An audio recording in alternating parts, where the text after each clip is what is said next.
We've finally seen some NBA on our screens. We've been waiting months, but preseason is in full effect and there's plenty that is happening across the league. We're going to talk about maybe the surprises. We're also going to talk about the expectations, and we're going to talk about maybe the effect that we've had on our draft boards. Let's get into it.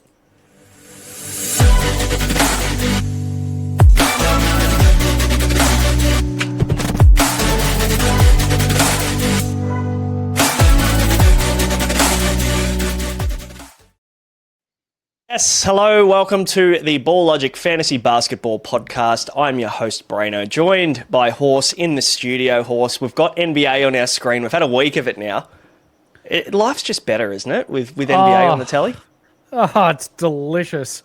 You know, going between NFL and NBA, and life's not boring anymore. There's just sport going on everywhere. And as Aussies, of course, we had some footy on the screen for about 7 months recently. That's all done and dusted. Grand finals out of the way and premierships have been won. And now we can move on to the real stuff, which is the NBA. Obviously, a big season ahead. Pre-season, we've got about 7 days worth of pre-season games in the bank now. Actually, 8. We're here today to recap those and to talk to you about maybe what we've noticed, what we've learned from week 1 of the pre-season. Of course, we've only got 1 more week left. There's 2 weeks of pre-season. So we'll recap week 1. We'll give you our thoughts on what we saw from the starters. Anybody that maybe has done well enough to get our attention when it comes to our draft boards, anybody sliding down, anybody kind of creeping up, and maybe some role changes we didn't expect. We'll talk through all of that and more, but make sure you hit subscribe, guys. We would really appreciate it. Give it a thumbs up, hit the hype button. All of those things really help us get the show out to more people, more ears, more eyes. So we would love that from you if you could do that for us. And if you're listening to us on Spotify, Apple, or anywhere you get your podcast, hit that follow button, leave us a 5-star review if you do like the content. Plenty more coming throughout this season. Now, Horse, let's kick things off. We'll go in the order of the games, mate. We had Philly and the Knicks in the first game of the preseason, and it was an interesting way to kick things off, wasn't it? As a 99-84 to the Knicks. What stood out for you for the Knicks specifically, mate? I guess the only real fantasy relevant thing I took out of this game is that the New York Knicks are starting Mitch Robinson beside Karl Anthony Towns. So for those that have a little half an eye on Josh Hart in your drafts, maybe that half an eye needs to be removed from Josh Hart unless you're taking him in the hundreds, because it looks as though that man will be coming off the bench to start the season, Braino. Yeah, it looks that way. Obviously, he went down with an injury, then got ejected for throwing the ball away after the injury. So it's hard to know whether he would have come back. They've obviously hasn't played in the second game either. So, we'd naturally assume by the looks of this starting lineup that Mitch Robinson's going to be the one that starts. Does this hurt Karl Anthony Towns? For me, he's sliding down my board now. He is, at power forward. I think the rebounds maybe get hurt a little bit there. I don't think it affects him too much else, but being able to get those 12, 13 rebounds a game, that was probably the thing that solidified him in that maybe top 15. I reckon he's probably back into the second now for me. Yeah, starting to get that way, absolutely. Even though today Mitch Robinson was a little bit quieter, and we'll get into that game a little later on. Yeah, Mitch Robinson definitely does hurt his stock, especially with how defensive-minded he is and the rate of boards at what he pulls down. Yeah, 16 boards for him in this game. So definitely hurt him. Hurt Cat, I should say. Deuce McBride also worth a mention. Very good, 6-man. I think he's going to take a bit of a bump this year. I think he's going to take on a bit more of a role. Obviously, he's playing for a contract, just taking on his 1-year offer. So, yeah, keep an eye out on Deuce McBride in deeper leagues. I think he's going to be someone that could be impressive this year. Before we do move on from that, Deuce McBride, and Jordan Clarkson, how do you see that duo off the bench for the New York Knicks going? I think, look, Jordan Clarkson's probably more of a traditional 6-man, isn't he, really? Like, that's kind of the role that we expected of him when he come over to the Knicks.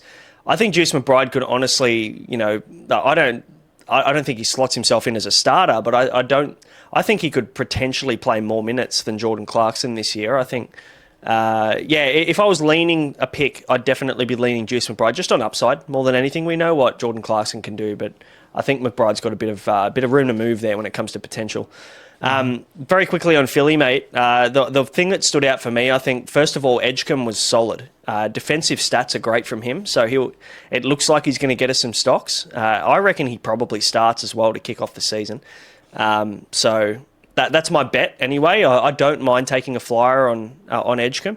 And Adem Bona just continues with foul trouble. That's probably the one downer for me. I was pretty high on Adem Bona, and Obviously, he probably gets some time this year. He got the start in this one, but just really didn't impress me in the time that he had. What are your thoughts there? Yeah, he's really struggled. Foul trouble in both these games, and we'll touch on the other game later on. But I was high on the boner, but now the boner's gone a little flaccid. Yeah, just a tad. This one, mate, we obviously saw the Pelicans take on the Aussies over here in Australia, and I guess maybe the one thing that stood out for me was Kevon Looney starting over Yves Messi. I didn't see that coming at all. I genuinely thought Messi would be the starter. He was fine off the bench, but yeah, that's a concern for me and probably does start to slide down my board in terms of value. Yeah, I think you're 100% spot on there, mate. Last year we saw that Missy struggled alongside Williamson, and now we see Skinny Zion hitting the floor, and he probably looked to be doing it a little bit too much against both the Melbourne sides here in Australia. But yeah, big year ahead for him. My question for you is, though, they've got Jordan Poole, they've got DeJounte Murray coming back after a little bit. Like, he won't start the year, of course. There's a bit going on in the way of guards. Trey Murphy there as well. Do you think there's too many players for one ball, or do you think this might work out all right there? I think someone probably misses out, and I genuinely don't think it's Poole or Murphy. I mean, I think DeJounte coming back from the severity of injury that he had, I think he might even come back off the bench. He might come back and be relatively slow, leaning himself back into this as well. So, I mean, also DeJounte, we've got to stop hiding away from the fact he's been pretty poor the last couple of years, really, whether that's an Atlanta thing or whether that's just a DeJounte Murray thing. Defensive stats have near disappeared. So yeah, there's a bit of concern around there too. Like, I'm still happy to take DeJounte at 100, knowing that he's going to miss a couple of months. He'd still be a decent stash, but yeah, definitely not holding him in the regard that I did a couple of years ago before he went to Atlanta, for sure. Mate, well, let's talk Phoenix and LA.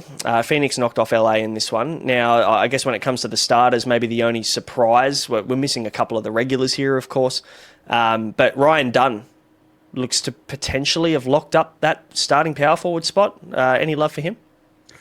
A little bit, but not a lot. He started a few games last year for the Phoenix Suns, and there were some games where he'd get 15 points, 7 rebounds, 2 blocks, a steal on good percentages. And then the next game, he'd just lay an egg, 0 for 6 from the field, 0 points, 0 boards, and would be doing the PJ Tucker, just up and back, doing sweet FA. So until we see consistency from Ryan Dunn, we're probably not looking to draft him unless you're looking at a 20-team, 12-man roster type of scenario. Yep. But in your usual 12-team, 12-round formats, yeah, he's a no-go. For the Lakers, mate, obviously there's big news, and we'll talk about LeBron because he's going to be reevaluated in 3 to 4 weeks, which means that there's some doors that are opening specifically for someone like Rui Hachimura, who, obviously started in the first game without LeBron. I think he is the starting power forward in this team. We didn't get a good idea of what their lineup looked like in the first game, though, specifically, but I tell you what I did take from this game. DeAndre Ayton sucks. Like, for me, he just had an absolute stinker. The bloke took 2 shots, missed both, went 1 from 2 from free throws, and then did sweet FA the rest of the game. Like, this is a guy that everyone, and I know the spotlight's on him now, he's in LA, and he wanted that spotlight, mind you. He did. But he definitely did not turn up for his first game in LA colours. He, went missing. Yeah, people will say, it's preseason, yada, yada, yada. But the fact that, we know LeBron hasn't done any preseason training with him. He's injured. But Luka hasn't done anything with him either. We're less than 10 days away from the start of the NBA season. I would think that would be a pretty good pick and roll combo that you would be working together to try and build some chemistry with. So the fact that Ayton hasn't done much work with these guys, while I'm very, very high on Doncic, don't get me wrong, I think he's got the keys to the city now. He's wheels up, Doncic. And I kind of like Austin Reeves as well. The rest of this team kind of sucks. Yeah. Look, I'm all in on Luka. More than happy to actually take him at 3 ahead of Shea, if I'm completely honest. I think that there's so much upside in Luka this year. Yep. Sorry, I will No, say you're right. though, as the LeBron replacement, if you're looking deeper in drafts, you're looking for Rui Hachimura for threes and points. But if you're looking for defensive stats, you're looking at Jared Vanderbilt Yeah, absolutely. Could even play some small ball five type stuff like they did for last year. sure. They had to lean on him a lot at Yeah, centre. So we'll see what happens with DeAndre Ayton. But yeah, obviously, if there's any time missed, Vanderbilt will be a nice little grab there. Mate, the Knicks and the Philly 76ers took each other on again in this one. Look, I think we got a better look at what the New York Knicks starting five is going to be, and that was with, Mikal Bridges, Jalen Brunson, OG Anunoby, Cat, and then Mitch Robinson. That's Robinson. probably what we'll see moving forward. So it's good to get an early look on that, especially with new coach. You don't really know what they were doing, but Josh Hart seems to be the guy that misses out here, unfortunately. So Yeah, he is. we can move on from them, and then Philly. The only thing I guess that we've seen is that Kelly Oubre Jr. started both games, so it looks like he's probably locked down the three. For now, it'll be a battle between VJ Edgecombe, I think, I mean, it's hard to really get a gauge on it because Quentin Grimes didn't play in this game, but I think Quentin Grimes also is an every chance of starting too. So I'm just keeping a pretty close eye on that too. So Yeah. Boner got the start in both of these games ahead of Andre Drummond, even though Andre Drummond looked pretty good off the bench. So I think that's probably the way that they lean if Embiid isn't fit to start the season, which I don't think he will be. So I think so. see how we go. What did you take from Orlando and Miami, mate? First look at both of these teams. Anything stand out for you? I really like Jovic from Miami in this game. Not many minutes, nearly a triple-double. Playing that point forward. We did shout him out a couple of weeks ago that this was a player after he signed that 4-year, $62 million extension that he may have been a player that Miami were looking to lean into, especially without Tyler Hero to start the season. And in this game, he looked every bit the part. There was another game a couple of days later where he was a little bit quieter, but if this is anything to go by and how Miami are looking at structuring their team for the first month of the season especially, I would highly encourage everyone at home to go out and have a look at him late in your drafts because your counting stats, he can assist the ball, he can rebound the ball, he can score the ball, he shoots okay from three. From the line, he's not too bad, and his percentages are pretty good. So he's the perfect type of player for 9-cat basketball if he can continue this kind of form. And people are writing off Khalil Ware just because he's off the bench. I genuinely think you could still draft him around where you want to take Jovic. And either way, I think they both provide value in different ways. So, we saw the massive game that Khalil Ware had in game 2. We'll talk about that very soon. But he was huge off the bench. And maybe he's better off the bench. Maybe he's a really good against the second unit. Maybe he can just dominate the paint. So I think there's every opportunity for him to kind of go big regardless of whether he starts or he's off the bench personally. But yeah, definitely something to take note of for sure. For Orlando, mate, nothing really stood out for me aside from the fact that Anthony Black just continues to disappoint me. I just want him to be good because he's just got like the makings of someone that he's really athletic and he's a good defender and his shot's just not falling and, he looks a little bit lost. His playmaking's quite poor.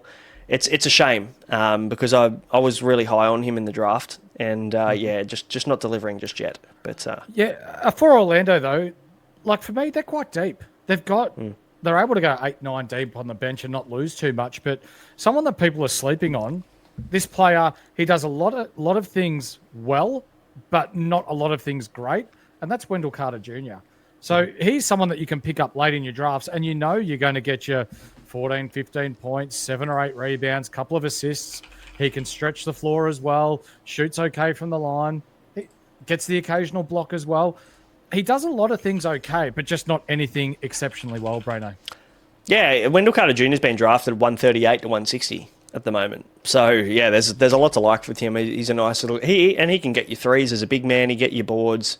Not a great stocks guy as a big, but depending on whether you're punting those stats, he's not a bad little pickup at the back end of your draft for sure. Completely agree. Minnesota, mate. Obviously, Mike Conley's only played one game with these starters, so we haven't got a true indication. But Dante DiVincenzo started 2 out of these 3 games. So maybe there's something in that. It'll be interesting to see whether we do end up seeing him off the bench as that 6th man or whether we do see him start over potentially someone like a Conley. The rest of it was we saw Rob Dillingham as well start, so they've got a couple of their main men missing in this one. How'd you see it? Yeah, Mike Conley, what's he now, like 100 years old? So Yep. we're looking at the Minnesota Timberwolves, and they're built to win now. So when we're talking regular season basketball, I don't think he's going to play a lot of minutes, nor do I think he's going to play the 60, 70 games. He might play 50, 55. They'll keep him for the back end of the year. And then when they need that experienced head come playoff time, that's when he'll be inserted to play his best basketball. So, yeah, for me, I reckon if it's between Dante and Conley, I reckon Dante's getting the uptick in minutes. And I also think he could even be starting by the end of the year. Oh, by the start of the year, but that could carry through right through to the end of the year. Yep. Yeah, for sure. With Denver, I think we got to look at exactly what their starting five is going to look like from game one, which is exactly what we expected. It's Jokic, Murray, Christian Brown, Cam Johnson, and Aaron Gordon. Like there was no surprises at all for me in this game. No. But Cam Johnson, I was a little concerned, given that not really that many shot opportunities. He's basically just taken over MPJ's role in the corner and was just sitting there. So for those that are high on Cam Johnson, just temper expectations a little bit. He was more of a shot creator and a facilitator last year with Brooklyn. His usage was higher. This year, it's going to be back to the Phoenix Suns days where he was a catch and shoot type of player. And yeah, he's evolved his game a little bit, but he's not the top 55 type of basketballer that we probably had last year when he was at Brooklyn at his best. Yeah, that's pretty fair, to be fair. OKC, nothing to report in this first game. They all just none of their starters played. Don't read into that. For OKC, they're a championship team and nothing's changed, has it? Yeah, they've got this pretty much the same roster. It's just what if anything, the thing I probably predict happening for OKC is that we see a little bit less of Lou Dort and a little bit more of Case and Wallace. I think that's probably the only thing that we see that changes from last season. Did you see that shot today where he was running out of bounds and shot over the backboard? That's incredible. That's a play of the preseason so far. Okay, complete arse as well. Absolutely. There's no way he meant that. But anyway, good on him. Good, well played. For Charlotte, we saw Con Knippel get the start. 18 points, 4 boards. 4 threes, couple of boards, couple of assists. Like he looked pretty solid.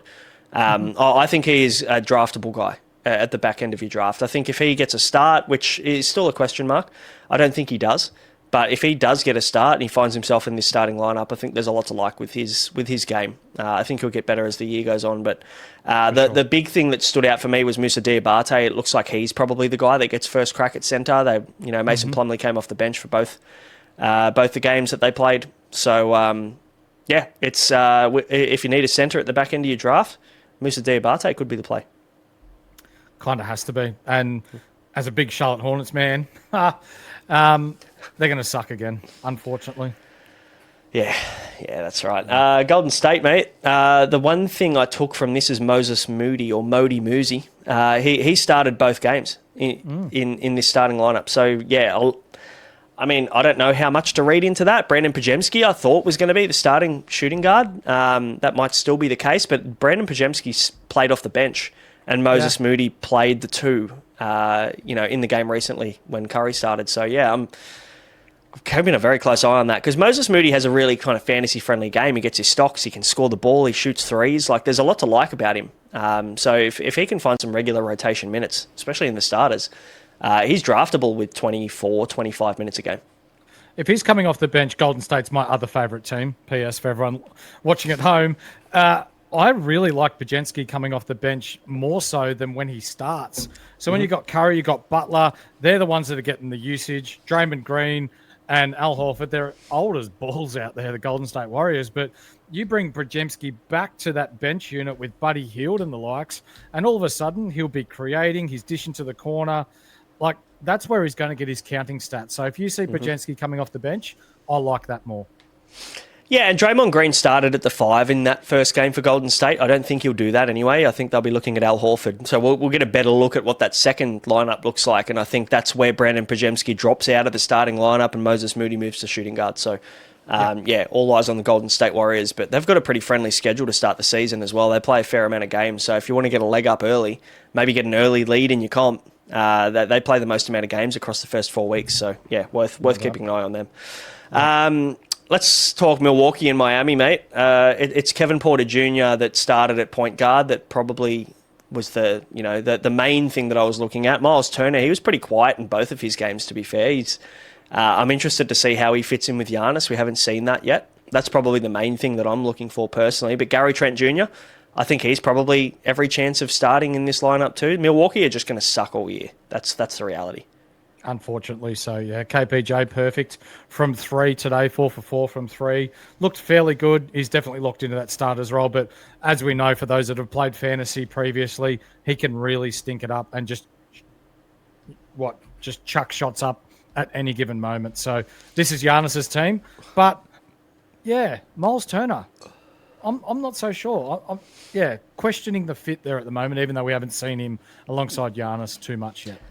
Yeah, he's played about 25 minutes or 27 minutes of preseason, and he's got 2 rebounds. And we're not picking him because he's a rebounder, right? Like, he's a punt rebound center. Which, so, if you're punting rebounds, he's a great pick. Him, Porzingis, those kind of guys. But yeah, I'm a little concerned. It is preseason. I'm not too worried. I think that he will obviously benefit from Giannis being in that starting lineup. So yeah, I'm trying not to read into it too much. I think he's still a top 3 round pick. But yeah, definitely worth keeping in your eye on him. And Kyle Kuzma still sucks. So that's probably one thing to note. Even if your league is 450 players deep, don't pick him. Yeah, he sucks. He's no good. Nikola Jovic, again, great, 987 in this game with 2 steals. His field goal percentage might be pretty ordinary, I think. I think it probably will be this year if he gets more shots on volume. But yeah, definitely very draftable. Kalel Ware, 18 points, 13 boards, 2 threes and a steal. I tell you what, like, honestly, I actually like this role for him more. Like, the more that you see of him on the bench, the more you like, I think. Like, him in the starters, he has to come up against the big dogs, and I think he can just eat when he's off the bench playing against the backup centers. So yeah, really like him as a pickup. I don't think he's moved on my board at all, regardless of being dropped to the bench. But Norm Powell balled out as the main guy in this team. He played with Wiggins, Adebayo, and Jovic, as well as Hami Hackers, and still had the most shots, still had the most shots on the team behind Ware. So very, very draftable around that 80 mark. I'd be more than happy to take him there. Speaking of people that still suck, Andrew Wiggins. Just let him go through the keeper. But drop him to the bench, man. Like, wow. I don't know. He'd be much more effective off the bench than starting, I think. But anyway, I'm not a coach. Atlanta, we saw exactly what we thought was going to happen, and it was a Kongwu off the bench. Otherwise, it was just 1 through 5. Zachary Ricochet was the one that started at the 3, JJ at the 4. So that's kind of how we thought things were going to happen in this game. Otherwise, I'm not reading too much into it. Ignore the minutes, because NBA have mixed up the minutes on JJ and Trae Young. They did not play 40 and 42 minutes, respectively. That's just an error in the stats on the website. So ignore that. Houston, though, mate. I reckon there's a fair bit to talk about in Houston this year. There's a lot. The one thing... I actually know there's a couple of things that stood out to me. Tari Eason is probably their 6th man, and I really like that for him. I like that role for him. We saw Kevin Durant play the second game, and he was nearly perfect off 7-8 shots. Scored 20 points in that one, but I think I might have to admit I was wrong. And it's really early to do that, but I wasn't high on Şengün. But what I've seen in these first 2 games have been really impressive, especially the way that they're using him. They're using him as a bit of a kind of point forward, very Wemby-like just dishing the ball to him at the top of the key, and then there's a lot of off-ball movement, a lot of off-ball screens, and he's just dotting people in corners and backdoor cuts. And honestly, it would not surprise me if we get to the end of the year he averages 7 assists. That's him now, without Van Fleet. What have they got at point guard? Reed Shepherd? Yeah, Amen Thompson. So, Amen Thompson's not really a point either. So when you're talking point guards for Houston, and they're talking about wanting to play the biggest side in the league, someone's got to assist the ball. And he started doing that 2 years ago, regressed a little bit last year. This could be breakout baby Jokic season.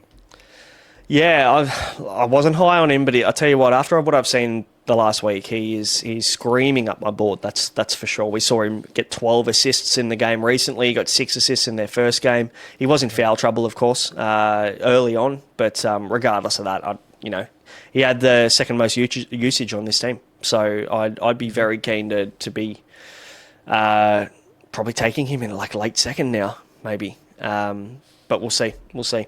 Detroit, mate, also a lot to talk about here, of course. You know, Cade Cunningham, he was great as usual, 20 points in 18 minutes. I think we've probably got a decent look at what they look like, minus Jalen Duran, who hasn't played a game yet. Isaiah Stewart started at centre, but the rest of it looks the same. Asar Thompson getting the start is the big thing for me there. I think Asar Thompson's in for a big year. He's a bit of a my guy for me. What are your thoughts on Detroit? Cade just looks awesome. I think he's going to break into that top 10 when we're talking fantasy basketball quite comfortably. Mm-hmm. I've got him ranked at 6 on my board, ahead of Anthony Davis right now. And yeah, I think he could genuinely be part of the next wave that's coming through. Yeah, absolutely. When we're talking Memphis, obviously we were very keen eye on what was going to happen at starting point guard with Ja Morant week to week, we'll call it. He's come out recently and kind of called reporters full of shit, saying that he's going to miss the start of the year. So there's still every chance he does actually start the year. So yeah, keep an eye on that. But Ty Jerome started over Scottie Pippen Jr., and that's probably the one thing I wanted to see. Who got the preference there? So it looks like Scottie Pippen Jr. is locked into that 6-man role based on what we're looking like in the preseason. Ty Jerome may be filling that point guard spot for Ja, so that they could get Scottie Pippen Jr. used to that kind of, or maybe solidified in that 6-man role. Yeah, I just don't know what to say about Memphis. Everyone's going down. Jaren Jackson, gone. Morant, gone. Clark, gone. Eddie, gone. This is to start the season, mind you. So it's going to be Santi Aldama. It's going to be Ty Jerome. It's going to be Scottie Pippen. And then Jock Landale, who, you know, struggling to get minutes at Houston last year. Now he's going to be the starting center. And then it's going to be Jalen Wells and KCP. And a heap of bench players again. Yep, bang on. We still didn't get a good look at OKC, so let's have a chat about Dallas. Cooper Flagg, I tell you what, like I have him at 43 on my draft board at the moment, and I'm tempted to move him even higher after what I'm seeing. This kid has just kind of gelled into NBA, and I know this is only preseason, but he did not look out of place at all. He looked dominant in his first game amongst what you would consider to be their starting lineup this year, really. Like, he was nearly one of their main options. I really like him. And it's easy to get sucked into the trap of really liking a rookie because everyone's keen to see this guy play and, oh, fuck yeah, he was so good at college, yada, yada, yada. But this kid can play. Absolutely. Yeah, and that's not a surprise to anybody. I think it's just we're used to rookies coming into the league and being quite inefficient and, you know, taking a bit of time to find their way. And he just had, I mean, look, we might eat our words on this, but he's looked good as a part of this lineup to start with anyway. And apparently, you know, there's all good news at training camp. Didn't sit out any of the drills, incredibly fit. You know, yeah, there's a lot to like. His game is very well-rounded and very fantasy-friendly too. So, yeah, would be more than happy to take him at the start of the fourth, I would say. Even if I have to take him before 40, I'd be happy to take him 36 onwards and take a punt on a guy that he's naturally going to get better over the year. So, sure. Yeah, like what I saw there. Mate, Toronto, RJ Barrett, number 2 option. Brandon Ingram, number 1 option. The one thing that surprised me, Emmanuel quickly just missing in action. He seems to be the 3rd option on this lineup now. Without Scotty Barnes? Scotty Barnes was even shitter. Yeah. Like in there, I mean, Scotty Barnes looked like the 5th option on the floor. Like in the first game he played, he went none from 6 in 18 minutes. And got himself into foul trouble and did sweet. I mean, he got 3 steals and 5 assists, so that's fine. But, yeah, the scoring is still an issue for Scotty Barnes. The efficiency is still going to be an issue for him. He just can't seem to kind of improve that area of his game. No, he can't. No. So, a very specific punt build he would suit. Mm-hmm. Yeah, I was surprised RJ Barrett kind of looking like the guy that's getting the most shots up with Brandon Ingram in both games. I thought Emmanuel quickly had inserted himself a little bit more offensively, but it just looks like he's pretty happy to play off ball and play quite passively. So, yeah, a bit disappointing. He's probably sliding down my board a little bit. Colin Murray-Boyles, not great in the first game, but in the second game, he was really quite impressive. So I'll be interested to see what this all looks like when Jakob Poeltl comes back into the team for Toronto. Yep. All right. What do we got next, mate? Spurs? Want to chat about the Spurs? What did you think of them? Point Wemby. Massive talking point. There's no Dylan Harper, Stephon Castle, or De'Aaron Fox here. He was just running everything. And I don't think this is going to happen during the season, but I do expect an uptick in assists per game for Wemby. You see this and you just think, far out. What can't this bloke do? They played pretty tall lineup, didn't they? They had one guard out there in Waters, and the rest of them were just forwards. But yeah, if we can see Wemby playing a little bit more kind of point forward, facilitating, his passing looks to improve this year. He's obviously attracts so much attention, so it just makes sense if he can start to pass the rock, swing the rock a little bit when he's doubled. Honestly, this could be the year that we see Wemby as the number one fantasy player in the league. Yep, 100%. That's the only thing he's missing really in his game, isn't it? Assists. Yep. So and you're happy to even if you're looking at turnovers, you can just punt turnovers. That's fine. If he's winning every other statistical category. And you can punt field goal percentage. Who gives a shit? Like, he's going to take a shitload of shots and a lot of threes, and that's fine. He's probably going to miss a fair few of them. But he'll still score 30 a night, probably. And, if he can get 14 boards and 7 or 8 assists a game with 3-4 blocks and a steal, like that is the number one player in the comp. So, yeah, very interested to see how that all plays out. Talk Bulls, mate. Bulls probably the next team to talk about. Mattis Buzelis, the hype has been justified in my opinion. He's been awesome in both games. Yep, looks unreal. Genuine breakout candidate here. When we're talking the Chicago Bulls, it's Buzelis and it's Giddey, and I don't really like too much else, to be honest with you. Vooch will just be Vooch. He'll be good without being great, but again, we expect him to be moved before the trade deadline. So, yeah, Buzelis and Giddey are the two for me. I'm keeping a very close eye in deep leagues. So, we play in a couple of 200 deep leagues, and Ayo Dosunmu could be a little late flyer that you might want to take a punt on. He looked very active in shorter minutes off the bench for me. So he looks like the guy that could be that six-man candidate, a Trey Jones. Trey Jones and him look like they're battling it out at the moment. So, I'm keeping a pretty close eye on Dosunmu as well. Cleveland, mate. DeAndre Hunter looked actually quite good in both starts, scoring the ball really well, shooting well, defensive stats. Again, Matrix might have got Mally on this one, mate. Stop. You're an ex-Atlanta Hawk, or you're an Atlanta Hawks man. You realise that hyping DeAndre Hunter is no good for anyone.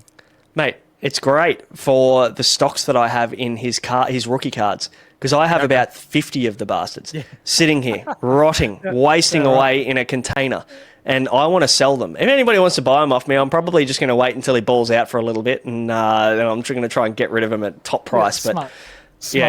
I've always been a big DeAndre Hunter fan. Borderline my favourite player when he was coming through with Atlanta. So I can't ever talk bad about my boy. He was good. What else did you take from Cleveland? Donovan Mitchell starting at point guard. Yeah, don't like it. Lonzo was missing. Yeah, he was missing. Yep. Darius Garland, he's out for a little while though, so they're going to need to find some sort of stopgap there. Jalen Tyson starting as well. I honestly think, and this will be time and date stamped when this comes out, but if Mobley adds that mid-range game that we saw in bits and pieces in this game, he could be a borderline first-round pick this year, Braino. Yeah. Look, I am very high on Evan Mobley, to a point where I'm more than happy to take him on the turn at 13. Do I want to take him as a first-rounder? I'd be taking him ahead of guys like Trey. I'd happily take him ahead of Cat. Not a problem in the world. I'd take him ahead of Sabonis. I think when you get rid of the elite guys in that top 6, like the ADs, Giannis, Wemby, Jokic, honestly, I reckon he's the 5th power forward or centre that comes off the board for me. There's a bit of a log jam in guards at the back end of the first round. I'll tell you what, like he's the next guy on the list. And whether that's 12, 13, 11, I don't have a problem taking him there. 100%. Indiana, mate. The thing that probably stood out for me the most, and we got a good look at what their starting lineup could look like. Benedict Mathurin was in it, but Isaiah Jackson started. That was obviously the rumour that we were getting in the lead up to the preseason anyway. But J Huff wasn't even the second centre or the first centre off the bench. behind No. Tony Bradley, of all people. Who? Yeah. Tony Bradley played the best 4.5 minutes you've ever seen for 2 boards and fuck all else. But Jay Huff was still good in the time that he had. He, 6 points, 3 boards, an assist, and a couple of blocks at 750. Like that, he's fine. I don't think his value has decreased. I think he's still going to get minutes off the bench. It's just a little bit maybe of a mind game you've got to play with yourself, isn't it? Like, he's still a good option and he's still going to do exactly what we thought he would as a starter. It's just off the bench and there's a bit more risk involved. Absolutely. And for those that watch Ball Logic, and if you don't, I don't know why you're not, but you know that I'm high on Andrew Nemhard, and it's only just gotten all the more sweeter. TJ McConnell, he's done a hamstring. He's out for 4 weeks to start the year. Yeah, sweeter in terms of fantasy, not for TJ McConnell, sadly, but yes. I mean, look, I'm happy to go against you on the Andrew Nemhard take. I'm not overly keen. I see the value and I see the argument, but yeah, just not someone I'm looking at personally. But unless he fell into like the 110, 120, but still, he'll be fine. As Matrix says, you're entitled to your wrong opinion. Yeah, good. Let's see how many times we use that at the end of the season. That's right. Yeah. Ace Bailey. Let's talk Utah Jazz. Ace Bailey looked like he fit like a glove. Looks very nice. Impressive. Obviously, we knew this from him. There was a lot of hype around his game when he came into the draft, and just a lot of controversy around the bullshit that went on behind the scenes, and in terms of where he wanted to go. But now that he's just got to show with his skills. I reckon Ace Bailey's every chance to start in this lineup. I think so too. He looked really good. I mean, they've got a ton of options, don't they? But no one's solidified anything. No. They've got so many ways they can go, but one of your boys I really like too, Bryce Sensabaugh. Yeah, how long you got? You got 40 minutes spare? Mate, I got all the time in the world for you. Ready to rip in. No, I was stoked just to see what he could do. I know he can do it. Skiddy and I have a little bet on this year. It's a bolter bet, as we like to do at Ball Logic. One of us, whoever loses the bet, will buy the other a 4-pack of bolter. Favourite beer. And I bet that Bryce Sensabaugh will be a top 5 3-point percentage shooter on more than 300 attempts this year. So he's got to have more than 300 attempts, and if he's a top 5 3-point shooter, I win myself some beer. So, I mean, he started pretty well. 600 from 3, 6 from 10, 24 points, 3 boards, 1 assist, 1 steal, and even a block. There's a lot to like. And another guy, I think it's between him and Ace Bailey as to who starts. Yep, I think so too. That's where the points are coming from. Yeah, absolutely. I don't think there's much kind of competition either for that role. Even if he does come off the bench, he's probably playing 24 to 27 minutes. So Utah are a complete fucking dog's breakfast. So I think that there's minutes up for grabs, and I think they'll be tanking again. And if they trade away Larry Markkinen, which they very well could do before the deadline, that opens up even more opportunity for either of those guys. So, I like it. Houston. Jabari Smith started in both games. And another one maybe I need to say that I was wrong on. Wasn't overly keen. I still don't love his game. I still don't think he's that good. No. But I think he is draftable now. Let's just say that. I think he's a prime trade candidate for the Houston Rockets this year. They just went and signed him on a big deal, though. Like 4-year, 120 from memory. Yeah. I mean, do you really want to sign him to a shit deal like that and then try and move him? It just makes life harder, doesn't it? Trying to sign him to a deal like that. It does, but then you look at Şengün, you look at Durant. You got Eason coming off the bench, I guess, or he could start either one. Reed Shepherd, Amen Thompson. Do they need a proper point guard if it doesn't work for Şengün playing that point forward role? So just something to monitor. Yeah, again, it'll be up to Reed Shepherd if he's up to it. But at the moment, it looks like what they're leaning into is Şengün being the guy that moves the ball. And you just got a couple of off-ball shooters and KD, and that's how they're going to play. It'll be interesting to see how they go anyway. Boston, mate, all eyes were on Derek White, and didn't he deliver? 2 blocks and a steal, 10 assists, 3 boards, 2 threes, and 16 points in 26 minutes, mind you. This guy did everything, and what it showed me was more that Jaylen Brown will not be the one swinging the ball around in this lineup. It'll be Derek White. This is Derek White's team. And even we didn't get a look at Peyton Pritchard, which is fine. I'm still happy to take Peyton Pritchard's upside, but this is Derek White's team, not Jaylen Brown's. Derek White will be a better fantasy player for us this year than Jaylen Brown. Yeah, I reckon I'd go pretty close to agreeing. Big usage. There's just so much to like. I just love his game in general. He doesn't hurt you too much with negatives. He doesn't take too many shit shots. And the bump in assist this year, if he can get that bump in assist with the defensive stats that he already has from last year, he is going to be a top 30 player if he can keep that up for sure. For sure. What else we got? Portland. Let's have a chat about Portland, mate. Denny Avdia off the bench made me cry a little bit inside and outside. I cried. Yep. Did you? Are you okay? Yeah, I don't know yet. I don't know whether I've recovered watching Denny Avdia benched for Jeremy Grant of all people. And you know what? I genuinely think that we were kind of just hoping more so that Denny would start, but Jeremy Grant hasn't come off the bench for Detroit, and he hasn't come off the bench for Portland in all the time that he's played for them. The last time he came off the bench was in 2019 for Denver.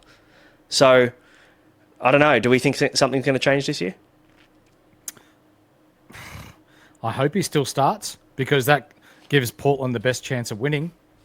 Like you start Jeremy Grant, I know you've got him on the big deal, but Denny Avdia is the way forward for that franchise. He looked really good at the back end of last year, controlling the rock with his 6+ assists, 8+ rebounds, and I think he was averaging over 20 points a game at the back end of last year if you take out the first 3 months of the season. So why, like if you're Chauncey Billups, you need to play Denny Avdia. Like, is it just because Jeremy Grant is best mates with Drew Holiday and Dame Lillard, or what's going on there? Look, I don't know. He's just that experienced head. I think it's only a matter of time before, of course, he gets shut down. And that might be earlier rather than later. Portland will try and get themselves a decent draft pick this year, I think, especially with Scoot injured to start the year.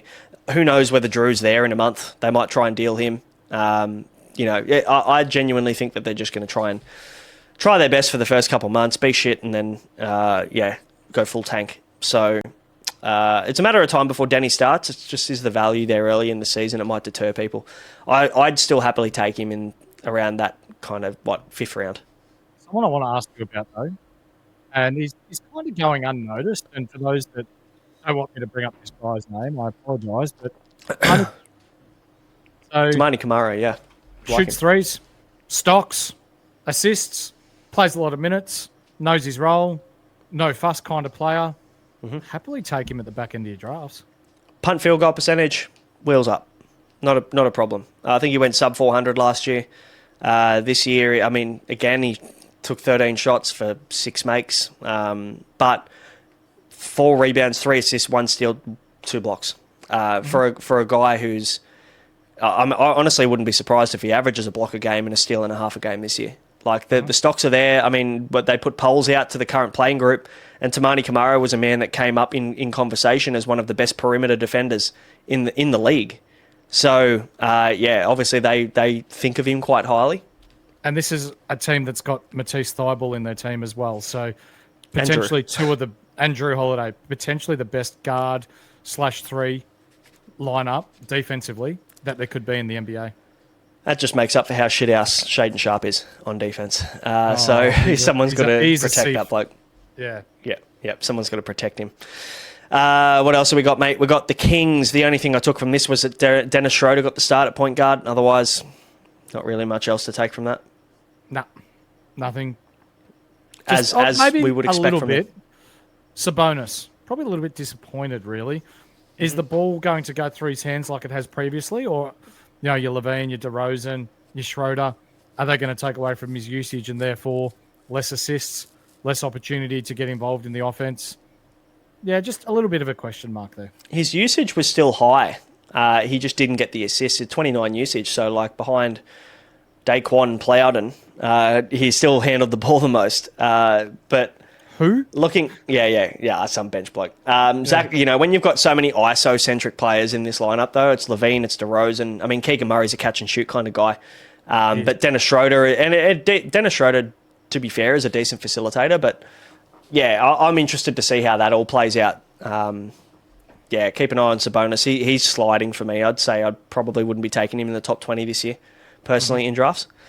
And, mate, the Clippers are, I guess, the last team to talk about, worth talking about. It was seen that they put a post up. They separated their lineups into starters and bench players, and then we saw that confirmed in the game that they played in preseason. And, of course, Bogdan Bogdanovic started at shooting guard. There was no Bradley Beal. I'd naturally think Bradley Beal slots into the two. But Derek Jones Jr. started over John Collins in that one. So I'm interested to see whether that's how they look to start, and they go with Collins and Brook Lopez off the bench like they did in preseason. Bogey only played 2 minutes in this one, though. So, yeah, pretty hard to see what's going on there. But, yeah, they're 10 deep. So, there's going to be nights throughout the year that everyone plays 23, 24, 25 minutes. That's just how it's going to be. And for me, the Clippers, unless their names are Kawhi Leonard or James Harden, not overly interested unless you're looking at the back end of your drafts at like Zubac. For me, this is 90s type area, not 40s where he's been drafted at the moment. John Collins, 90s to 100s as well. I'd say even less now that he's playing. If he's starting off the bench, no thanks. 110, 120 for me for John Collins if he's off the bench. I guess we can also, look, Bradley Beal's a guy I'd happily take at 90 to 100. Obviously pending that he's fit and good to go. But yeah, Bradley Beal's fine. Harden's fine. Zubac is sliding. It's a bit of a tricky situation out there in Clipper land, but someone's getting to get an opportunity, aren't they, through injury? These guys are just a stiff breeze away from falling over, so 100%. Keep an eye out on that. But, mate, we've managed to keep it under about 50 minutes, which has been a pretty good effort considering we've just talked about nearly every team in the league. Only two that we haven't talked about are Washington, who we don't really know too much about. No one cares. And Brooklyn, who I guess it's the MPJ show, and then who else? Yeah, Bufkin being the third point guard to play was interesting. He was behind Traore and Sarif. So I thought Bufkin would be more highly regarded. There's one thing that's certain for me in Brooklyn, and Michael Porter Jr. is going to take 1,000,000 shots.